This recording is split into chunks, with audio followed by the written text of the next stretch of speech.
everyone, and welcome to episode 10 of Life in Sport. I'm delighted today to be joined by Derek Kinneavey, who is the Communications and Marketing Manager at Paralympics Ireland. Derek, you're very welcome to Life in Sport. Thank you very much, Evanne. A pleasure to be here. Good, good. I always start at the beginning with when I'm talking to people and just about, suppose their background, their passion for sport, if they do have a passion for sport, and how they kind of ended up in this industry.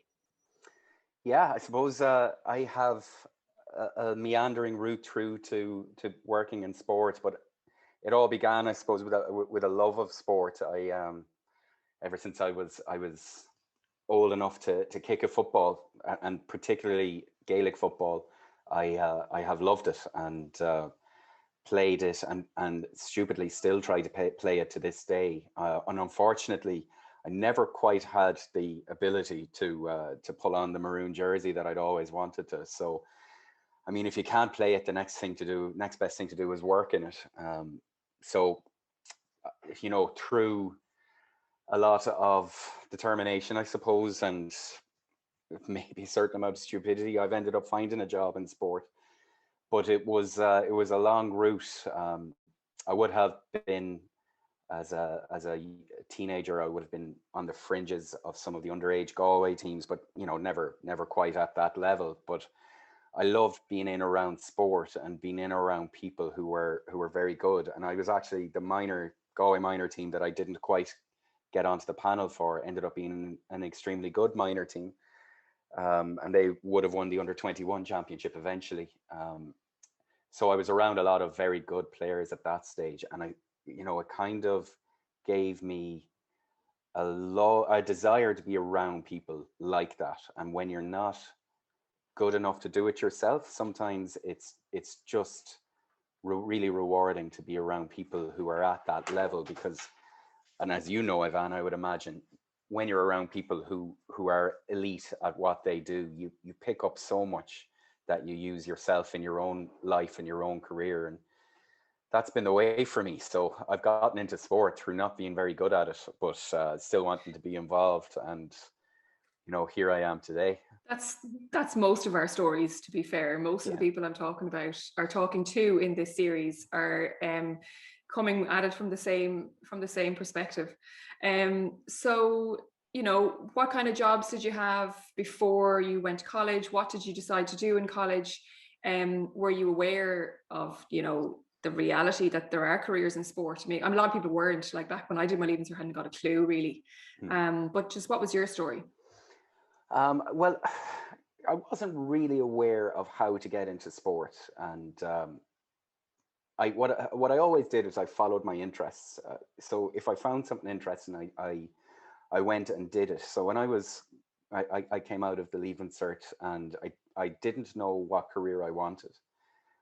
And I knew if sport was involved in it, I'd be delighted. But my interests at that stage were English and history. So I did arts, which is the classic course that people do when they don't know what they want to do with their lives. So I did that, and to be honest, my first time in college was more about enjoying the life than the academic growth that came with it. So I did arts, and then I finished that, and I still didn't have a clue what I wanted to do. So I did literally everything. I worked in Dunn's for a few years on checkouts and registers and all that kind of stuff. We have that in common. Yeah. Oh, really? Yeah. That's where the best people start, I believe. I was my best stroke worst job was I tarmacked the roads for 3 months during a period where my brother got me the job and instantly regretted it, because I was the most useless manual laborer of ever to do anything. So I think at that stage I realized that my way forward wasn't going to be through any kind of physical work. Okay, we don't have that one in common, and I think a lot of people who work in sport don't have road tarmac on their CV. Anyone who was working with me would still say I never worked in that area. But I did a bit of sub teaching. I was a barman like everybody else for quite a while. So, I was then, after a while, I also worked in a factory in logistics, sending packages all around the world for a medical instruments company. And all of these jobs, there were jobs, but there was never a career there. And I was always attracted to the media, but I never felt that I was going to be a journalist, which was the most obvious place for somebody with an English degree to go. But the kind of role that always fascinated me was the person behind the scenes.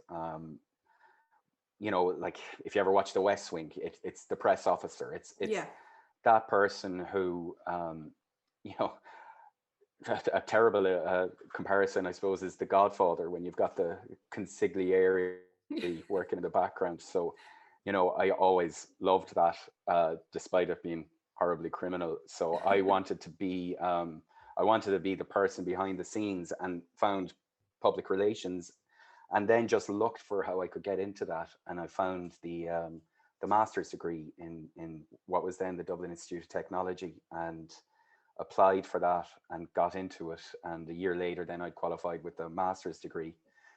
And basically, through work experience, I ended up working in the FAI at the time. So that was 2007. So that was literally how I found my way to sport. It was through everything else, and then through a bit of luck in college, and I've been working in sports since. Well, two things. First of all, most people who end up working in sport have a bit of a meandering way into it. And I think that's good, because I think it's quite grounding, and you know, the more life experience you have, not necessarily tarring roads, but but certainly, you know, it all plays into that, you know, kind of worldview when you end up working in sport. And the second thing is, yes, you do need a bit of luck, but you also, you make your own luck, and you make of your own luck what you can. So I wouldn't be downplaying the fact that you were lucky at all. I wouldn't be saying that you were lucky. I'd say that you made your own luck, and then you did something with it, because I always think that sometimes jobs in sport are a bit like transition year. They are what you make it, and it's kind of sink or swim in most of them. So you're spot on there, actually, Evanne, because so the way it worked in DIT was there were a load of companies that came to the master's degree course, and they had projects they wanted people to work on. So we were randomly put into teams, and I worked with two other girls, and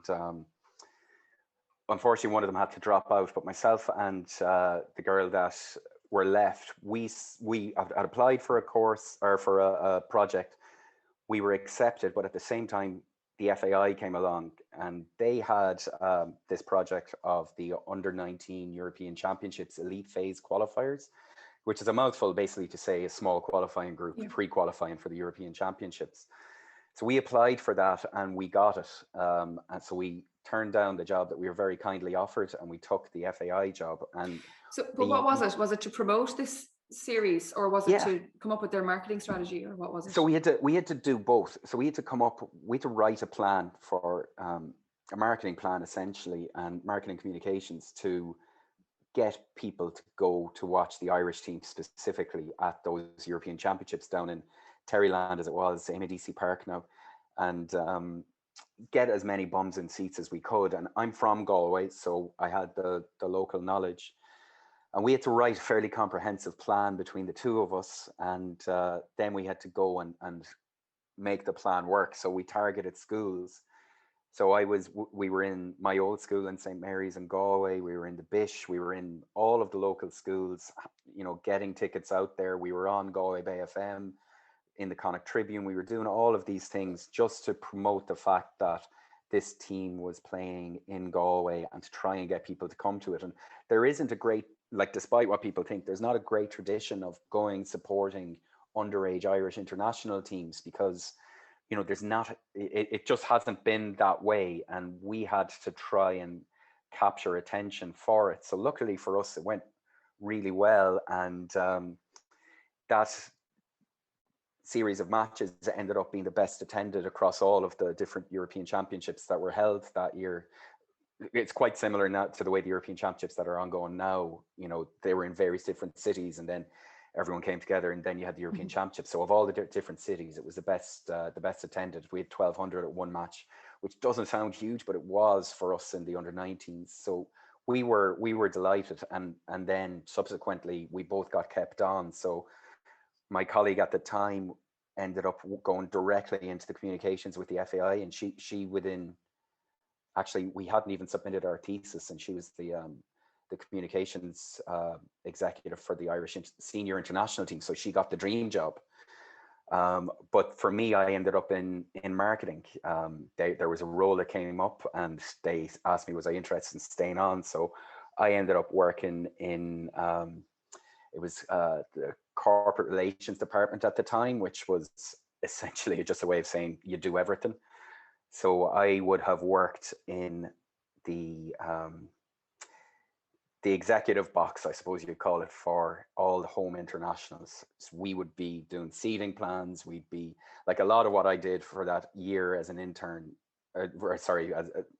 my first couple of years working there, was stuffing envelopes, putting stamps onto envelope, getting them into the post, making phone calls, showing people to their seats, all of that really glamorous stuff. I was basically the person in an event that you walk past and don't notice, and just picked up so much from doing that. But I ended You up must doing have that job learned for a lot, years. though. You Oh, must have huge learned amounts, a yeah. lot in that role about how an organization works, how it's structured, the politics that come in any kind of an organization, big or small.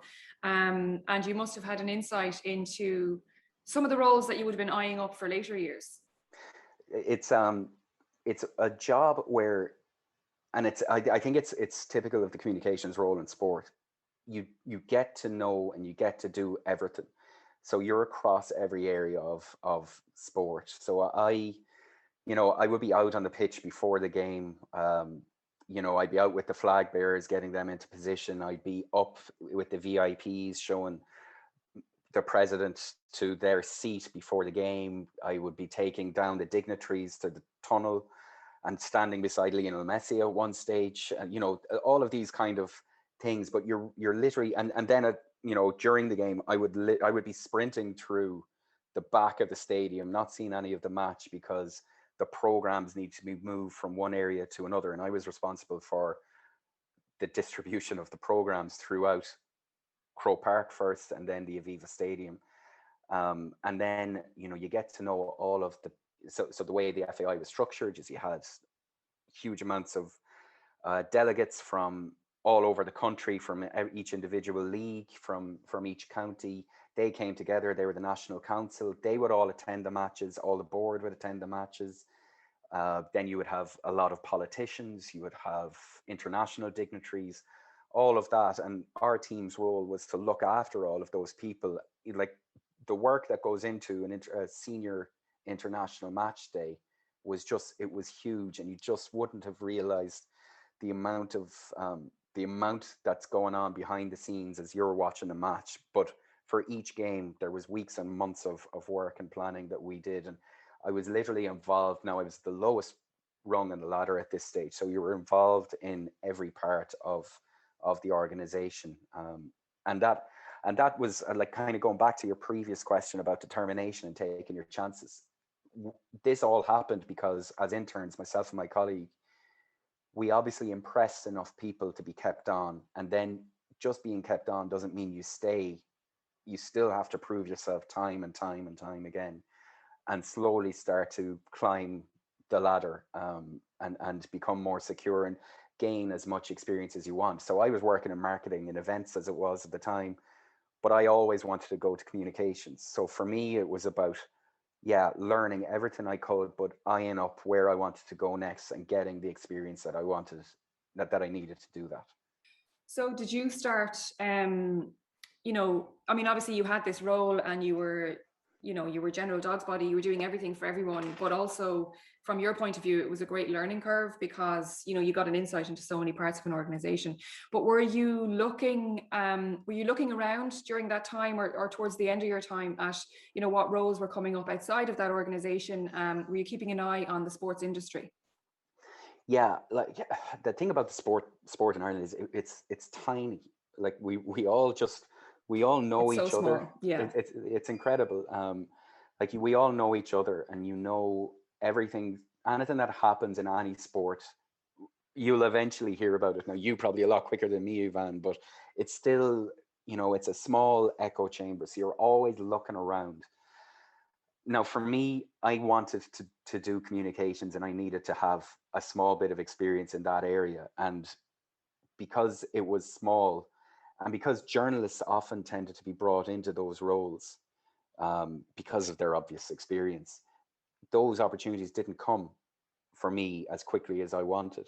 So I stayed in that marketing role for a few years, and then I actually moved into the summer soccer schools of the FAI, which is a program, and I would have done a lot of the marketing for that and the logistics for that.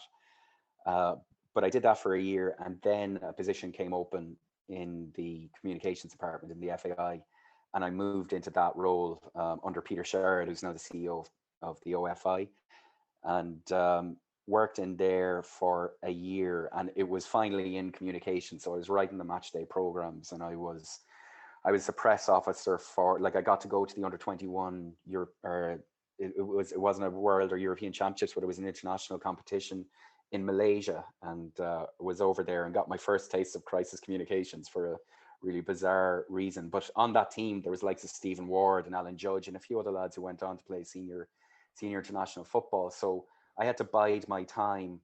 And then as typically happens, I only did a year in the communications role in the FAI, and then a role came up in ladies Gaelic football, and that's where I moved to then quite quickly. Okay. And did you find when you moved from one organization to another that there was, a bedding in period, even though you were doing the same role essentially? Did you find it difficult to adjust to a new culture, to a completely different organization? Far more women, I suppose, is the obvious thing because it's the Ladies Gaelic Football Association. And, how easy or difficult was it to jump from one to the other? You would think that I wouldn't have worked around too many women, but actually every job in sport I've had has been dominated by women. I've always been outnumbered in whatever offices or departments I've worked in. And the Ladies Gaelic Football Association was no different. There were two of us that were male out of about 8 or 9. So, but luckily I was quite used to that dynamic. But in terms of getting used to the culture, it takes you a while to embed into an organization when you've just moved into it. You kind of have to go in understanding that you don't know everything, because what I found often is that people who decide that they're experts in everything before they move into it and they're going to make their mark, they don't get accepted as much as they would need to be. So I went into the Ladies Gaelic Football Association, and the timing couldn't have been better, stroke worse. I just had my knee done. I did my cruciate, which just goes to show bad players get that too. And it was the 2 weeks before the All-Ireland final. It was a month before the All-Ireland final. So I was limping around Crow Park on crutches at the side of the pitch as it was Cork and Monaghan were playing in the All-Ireland final. But it was really useful to be there for that, because everything in ladies football just built to that day. Yeah.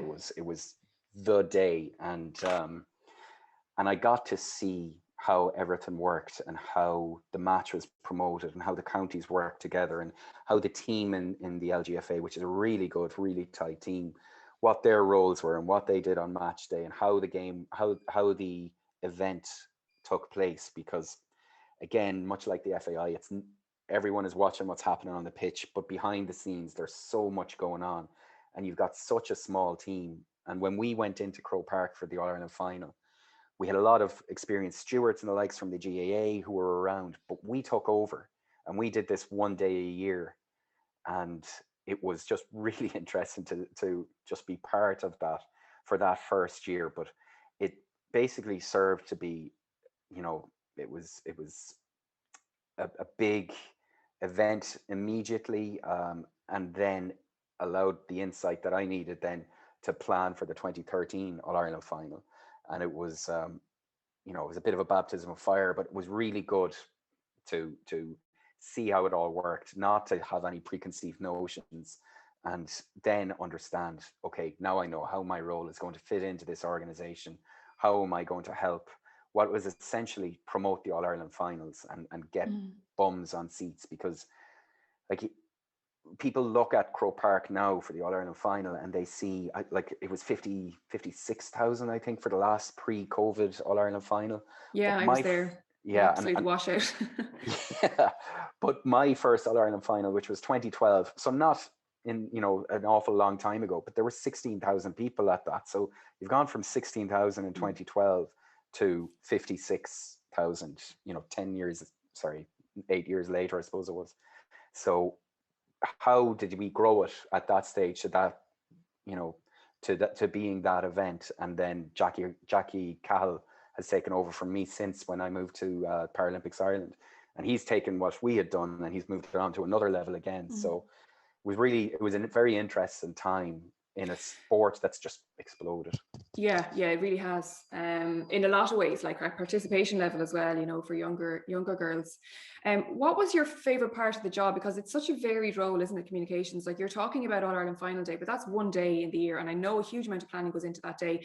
But I think 2013, around that time, was the first time that I would have had contact with you, because you would have been the person sending out press releases, you would have been the person organizing press days and organizing like interviews for players and all of that, which is a completely different gig. You know, your day-to-day Monday to Friday stuff in February is completely different to, you know, the build up to a September Sunday.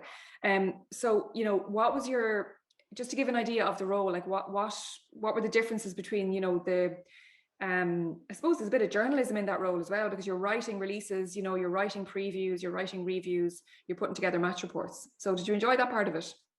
Yeah, loved it. Loved it. It was, you know, sometimes the best day was going to, say, the under 14 All Ireland final in Burr or Tullamore or wherever it was on, and I'm watching a match and, you know, doing something, you know, not hugely removed from what you do, Evanne, in the press box, sitting up there taking notes of the game, pulling together a match report after it, talking to the players when they finish, the parents, presenting the cup, not me personally, but organizing the presentation, which was often just a table at the end of the stand and a small cup and, you know, the microphone and introducing the president and then you know, all of those things. But you get to see everything that's good about sport in the roles that in particularly in that role, when you see the effect that it has on the kids that win, but you also see the kids that lose, and you know how difficult that can be.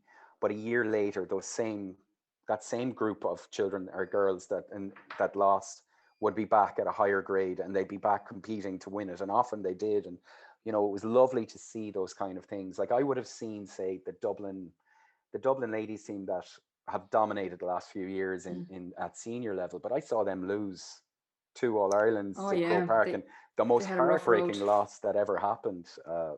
You know, and they were devastated, and to see them 2 years later, you know, being so happy, it was great. But like, if you ask me what's my favorite part of the job, I think it's the plan. It's you see the plan, because what nobody, well, people do realize it, but it's very hard to understand the work that goes into you know, promoting an All Ireland final, because it doesn't start in, like, just because the game's in September, the planning for that starts 2 Septembers, 3 Septembers before. You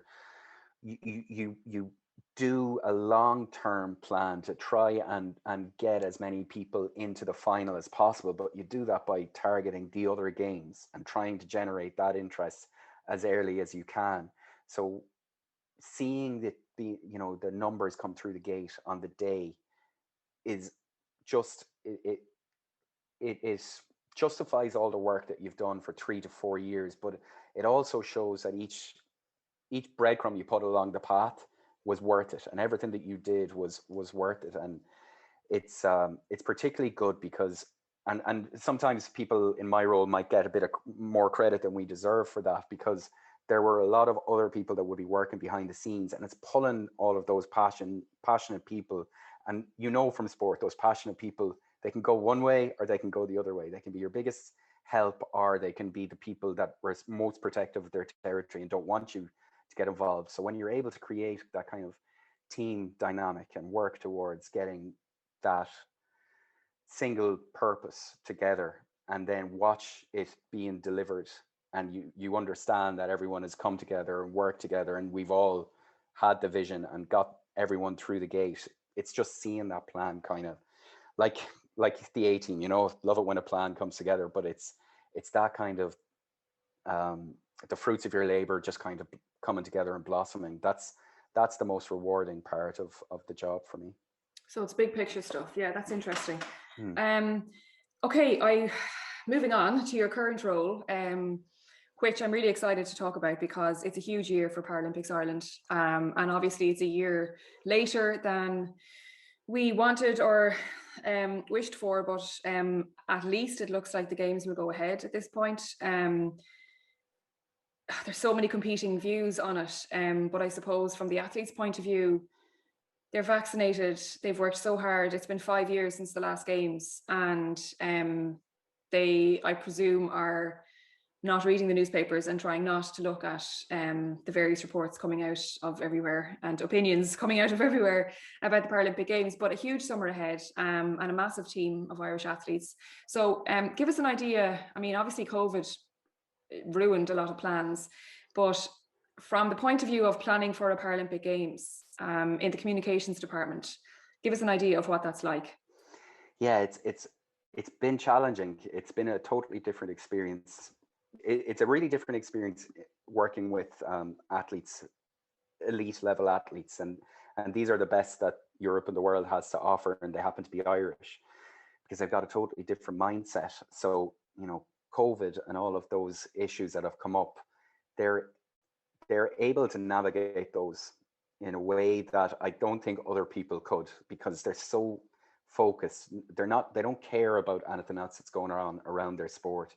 They are just focused on their sport and on the race that'll get them the medal and how to get there. And I think that's it's really interesting actually to work with people like this, and people that are generally on their own. They're not part of a team. But in terms of planning for the games, I mean, we had a great plan. We had a lovely plan. It was going to be the best promoted Paralympic Games We all ever. had a great plan for the games last summer. Isn't it like Mike Tyson said, everyone has a plan until they get a punch in the face? But, yeah. But we had, look, it was great. And then it was gone. And it's still not, and like the honest truth here is we still don't know what the plan is. We're only 2 and a bit months out from the Paralympic Games. And I couldn't tell you yet exactly what the milestone dates are going to be for us on that pathway, because we don't know what COVID will and won't allow us to do. So we're still in a situation right now where athletes are still qualifying, and there's still opportunities for them to get onto Team Ireland, and we don't know who the team is going to be. And really, if you want to promote something, you need to know the personalities, and you need to know the people that can handle the spotlight. And it's quite difficult now because you can't identify anybody. Like, look, you and I probably both know who the Irish team are going to be at the Paralympic Games, but they're not officially there yet. Yeah. So you can't plan that. We can't do the traditional media event that we always would have done before the games, because you're limited in how many people you can bring into a room, how many contacts you can have, who the athlete can come across, because the athlete, the most important thing right now is that the athlete is at no risk of any type of infection, because they have to be at their best going to the games. And should they contract something now, essentially their games is over. Yeah. So you have all of those kind of restrictions in place. But having said that, it's a really enjoyable challenge, because, you know, I've been able to help the IPC who run the Paralympic Games. I've been able to help them construct what they're going to do with media for the Paralympic Games, because the whole landscape has changed. Like mixed zones that you would traditionally be used to, you know, they're going to be very, very different. So when an athlete comes out of an event, they usually have a scrum of media who are waiting to talk to them. But now, because you can only have so many people in a place at a certain time, those media won't be there. So how do we operate a mixed zone in order to get the value out of it? Because the only people right now who'll get the value out of it are the rights holding broadcasters, which in our case is RTE. And RTE are great, but there's other media out there who also need their content. So we have to supply that. So you mentioned to me earlier, there's a bit of journalism in what I do. Now it's full journalism nearly. Yeah, I was going to say that actually. Yeah. Like in the last year since COVID, communications officers, communications officers in all of the federations have become our content creators, because a lot of the time we can't physically be at events, we can't be at matches, we can't be at, you know, swim meets or athletics or whatever. And a lot of communications managers have been recording videos on their phone and sending it in, and that's how we've been getting content. So it has changed. Probably it has changed your role a little bit. But will you be in Tokyo then? Will you be doing something like that? Yeah, that's the plan right now, is that I'll be in Tokyo. So we've a small team of. You'll be feeding my program then, because I'll be in studio here. I will be. Please don't give out to me for the quality of it. I'm only learning. But oh my God, I'll be happy to get your interviews. But there's a small group of us who'll be going out as part of Team Ireland to produce the content to send it home, and that's going to be the most important job that we will do now. So whereas in the past the media team would have gone, so the person in my role in the past would have gone and they managed the media, so they would have been helping you get access to an event. They would have been helping, you know, they would have been regulating it. And it was brilliant, exactly. You know, because Mary Maguire was in that role, and she was basically, like you say, she was kind of managing who would be where, so that all athletes would be covered, so that all the Irish athletes would be, you know, interviewed by somebody. And then you had people like Cliona Foley, who was, you know, contracted to Paralympics to go over and get more content and all of that. I think Heather Boyle was there as well. So it'll be something similar again then, is that what you're saying? But that you will be doing the video element also. Yeah, so that's the major difference. Instead of managing the media and helping the media, which is the biggest part of our role, we'll now be assuming the role of the media in as far as, or in as much as we're able to do. So we'll be the ones. I'll be at the main press center for the games, and the athletes will be taken there for post-event press conferences. Okay. And the only way that we can get access to that is you have to have a certain accreditation. So I've gotten myself accredited as a non-rights holding broadcaster, meaning that I can video and I can record audio, but I can only do it from there. So I can't go to, I won't see an event. So you won't be at the mix zone? Okay. No, but I'll be in. So we still have to go there then if we want. So RTE will be able to do that. Yeah. RTE will have, as a rights holding broadcaster, you'll have full access to the whole of the Tokyo Games, but it's the others. So it's everybody else.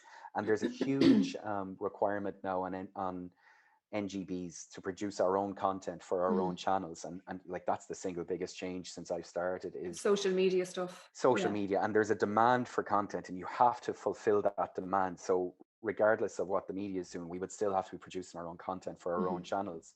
So we'll have to be doing that as well. And because we're not journalists, we also don't get access to the mix zones to the way that we need. So I'm going to have, I have a colleague who works with me. He's an exec, Colin Armstrong.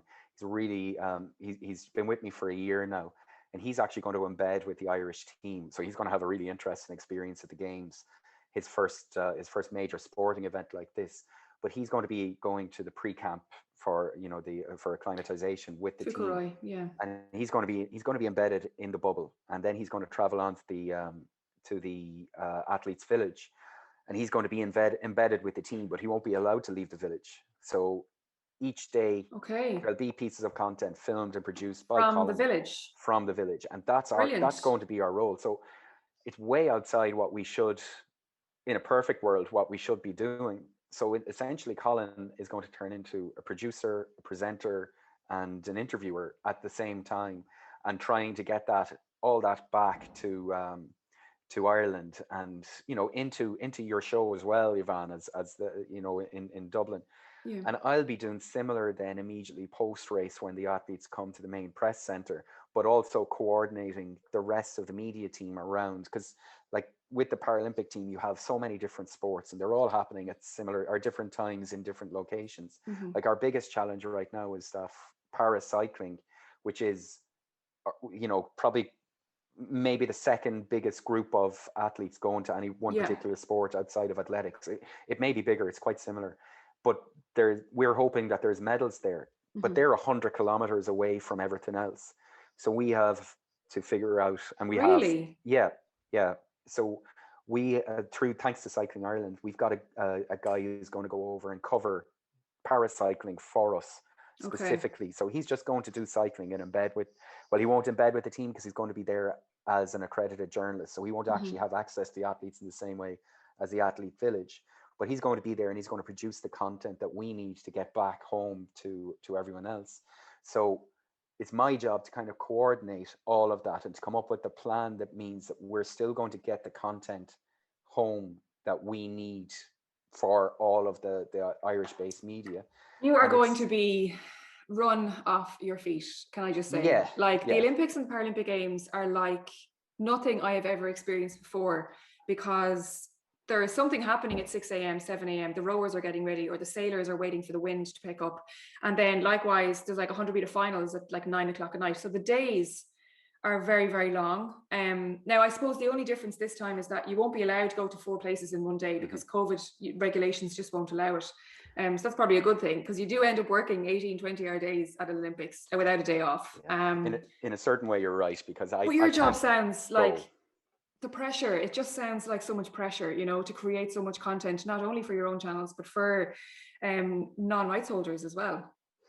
Yeah, and it's like, again, that's the media side, but there's so many other sides, because, you know, like, you're possibly the first person that an athlete's going to see when they cross the line and when they come through, and you'll definitely be the first person that they know. And that can be really quite challenging, because while those interviews that people do where an athlete is so full of joy at doing something great, they're easy. They're okay. They're not the other ones. Yeah, it's the other ones. You know, look, I was with an athlete there not long ago. Well, I suppose not taking into account COVID, but that athlete wasn't happy with their performance at a major championships, and I was the first person that they saw, and we had to walk around a corner so that athlete could cry and get it out of them. And then when they had composed themselves enough, I had to bring them back to do their media duties. And that is really, really difficult, because you have a heart, but you have to ignore it at times and get people to do the duties. And when you see what's happening in the French Open and those kind of things, like, it really gives you pause. But having that human touch and building that relationship with athletes, like, the one thing that we haven't really touched on in this conversation is about having those relationships and the ability to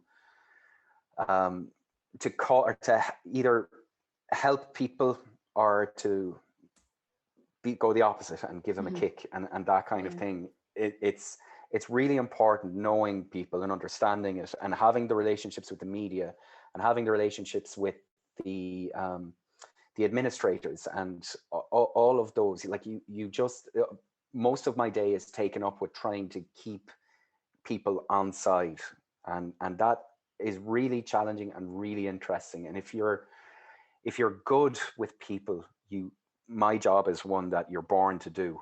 And, you know, sometimes you have to be the bad guy, and understanding that that's part of the role, and understanding that while I may have my own personal opinions on things, my personal opinion doesn't matter when you're working in my role. It's the organization's opinion that matters, and you're there to either speak about it, or to defend it, or you know, whatever it is that the role calls for. But there's loads of other aspects outside of that kind of specific media role that are done. And I think the media role is maybe it's the tip of the iceberg. It's the bit that everyone sees, and it's the Paralympic Games. But everything else that goes into it is absolutely huge. And that's where your working day is. And actually, when you're at the Paralympic Games, and like you said, the pressure is going to be massive, and I'm under no illusions about it. And I've never been to a Games, but it's going to be a massive, massive challenge. But it'll be great when you're in there and you're not planning for it anymore. It's in front of you, and you're reacting, and you're moving around, and you're solving problems, and you're born to be there. Like, if you're the role that you're in, you're born for that pressure, and you're born for that kind of adrenaline. And like you say, once you're there, it all just clicks into gear, and it just happens. And you thrive on that energy, and you thrive on that adrenaline. So I think you're going to have a wonderful experience. I think, you know, COVID or no COVID, the Paralympic Games experience that I had in Rio was definitely one of the best kind of away trips or away gigs that I've experienced. And it's partly because of the people, because of the Paralympic athletes themselves. Like, you talk about the mix zone, and you are the first person they see. and it is difficult when they're not happy with their performance. But the difference between the Paralympics and the Olympics is that you get a bit more time in a normal Olympics and in a normal Paralympic Games. You do get a bit more time in that mix zone. The Olympic Games, you get 90 seconds and it's so strict. But the Paralympics, I would have had 4, 5 and 6 minute conversations with Nicole Turner and Ellen Keane, and when they came out of the pool, and it was just more personable. The whole experience was more personable. And I think it's because sometimes the Paralympians are just screaming out to tell their story. And sometimes you don't get that with Olympians, and that's okay. Like, it's just a very different dynamic. And I just found that it was more of an inclusive experience for somebody that was coming from the outside, which was me. And yeah, I think you're going to have a great time, and I am going to have you on speed dial. I will be WhatsApping you regularly for updates. I look forward to it. That's why you do it. But it's interesting, actually, Evanne, that you mentioned about, like, it was the same with ladies football. Is those people who are involved in those sports, they want to tell their story, and ladies football is on a different platform now where they're able to do that, and I think Paralympians are starting to approach that level as well. But they're they just want to be ambassadors for their sport because they understand their role. And the ladies football, that the people who've been to the fore and the players who've been kind of taken forward, they embrace the responsibilities that come with it. And it's the same with the Paralympic athletes. They really, like, if you listen to Jason Smith after an event where he is advocating for Paralympic sport, it really it makes you kind of go, yeah, like, that's why I'm doing this job. And you forget any doubts that you have. And he's great at doing that. He knows how to use an interview to his advantage. He's very good at... And he's not the only one. There's a good few of them out there, but it's great when you see those moments. Yeah. Let's finish up then, because we could talk all day. Talk shop. We will, and I'm sure. It's great to talk about the role, because this is the first time that I've talked to somebody in that communications role, and because it's so varied, it's it's one of the longest conversations I think I've had in the series. So thank you. But just for people who might be thinking now that they've listened to you, that this is the one for me. I'm a real people person. I love the bigger picture, the strategy, and then looking at the finer detail. Would you recommend your route into it? Would you recommend a different route, or is it just a mindset thing that you have to have? And, like, what is that mindset? What I would say to you is, if you want to do my role, you really have to want to do it, because it's difficult to get in there, and then it's difficult to stay in there. The person that lasts least long, if that's even the right way of saying that, is the person that's going into the sport as a fan, because there's only so long that will sustain you, and eventually you become a little disillusioned. You have to really want to work in sport. You have to understand what it is that you want to achieve in there. I think my route was long and meandering, but I was always going to end up here somehow, and I wanted to be here. And when I got into it, I wanted to work and to earn what I had, and to move on and to get to the next level.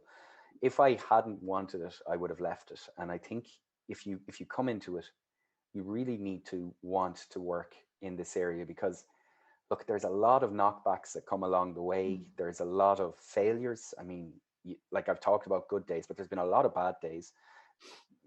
There's a lot of dealing with difficult people and situations, and a lot of difficult people who hold the key to your next, to what you need, whether that's access or promotion or advancement, or those kind of areas. And you have to have you have to be strong, I think, internally, and driven to overcome it, or to outweigh it. And those are things that are really important. So if you're resilient and you're going into it for the right reasons, then I couldn't recommend it enough. But you have to stick with it, because the one thing that I'll say to you about working in my role in sport is that you, and particularly me, you will never be rich. No. Never ever be rich. So you need to be, like, if you want a career that that will be interesting to you and you'll always be entertained, this is a great career for you. But if you want to put 7 cars in the driveway and all of the rest of that stuff, go somewhere else. But it rewards you in a way that I don't know would many other careers do. And And that's why I do it. And that's why those 2 or 3 days in a year make up for any of the other 100 or whatever other days of work that go into them. Like those are the moments when you see, and in my current role, when you see the tape be broken, that's when you kind of go, yeah, like that's why we do this. Or when you see the athlete with their parent afterwards, like those are the moments. You've put it so well, and I think a lot of people in roles in sport would agree with a lot of the sentiment there, but particularly the one around, if you're a fan, that's not enough. A sports fan is a sports fan for a lot of reasons, and one of the reasons is going to matches and making it an experience. And ironically, when you work in sport, you don't get to enjoy sport as much as you would if you were on a weekend off and heading off to Croke Park or whatever it is. So it is not a job for just a sports fan. There needs to be something else there as well to keep you driven. Finish up then with, if you have one, your favorite day working in sport, or your favorite moment, or was there a particular All-Ireland final? Was there a particular race, or any kind of an event that you were working at that stands out? That's the hardest question for last, Evanne. Can I give you one from each of my roles? Yes, please. Okay, so I'll go with the longest one ago, which would be in the FAI. The Thierry Henry handball happened while I was working in there. I was working that night. I had to rewrite my script for the report with about 30 seconds to go. I have to hand it to you. I got to watch that in a pub in Dublin with the FAI staff, and I was sitting beside Packy Bonner as that goal went in, and that was an awful but memorable moment, because Packy would have been a hero for me, and he was telling us stories from his times playing, and my God, it was an evening I'd never forget. But that was also built onto the home leg of that game, which no one ever remembers, but that was in Croke Park, and I will never forget the French anthem in Croke Park that day, because we were playing our home games there because we were transitioning from Lansing to Aviva. And for a young GAA madman, who I was standing on the pitch as the anthems were being played, and I'll never forget that. That was amazing. The from ladies football, I saw my niece win an All-Ireland final with Galway, and that's lovely. And she's now playing soccer with Ireland under 19. So hopefully she. But that was a great moment. Yeah, I loved that, and like the countless All-Ireland finals. But it's great. Well, countless. I can exactly count them. Sorry, but it was great to have that kind of local moment for me, and that was nice. And it was away from Croke Park, which was interesting. And then in Paralympics Ireland, like, look, I'm hoping the best is yet to come, but we hosted the European Swimming Championships in 2018, and that, like, I knew you were going to say that. I knew that was going to be your Paralympics one. and look, it wasn't the most celebrated event of the year. It happened the same day as Limerick beat Galway in the All-Ireland hurling final. I didn't even get to watch that match because I was poolside. But the work that went into that, like, I was part of the committee that organised that, and getting through with Sinead Gordon. Sinead Gordon, she ran it, and I would have worked closely with Sinead. Such a small little world it is. It's just it's tiny, but getting through that was just like everything during that whole experience. Myself and Sinead used to joke that the phrase that we use all the way through was, there is nothing that's not a problem. Like, literally everything that you could conceive of was a problem. Like, during that event, I think we can talk about it safely now, but the swimming pool turned green, and what?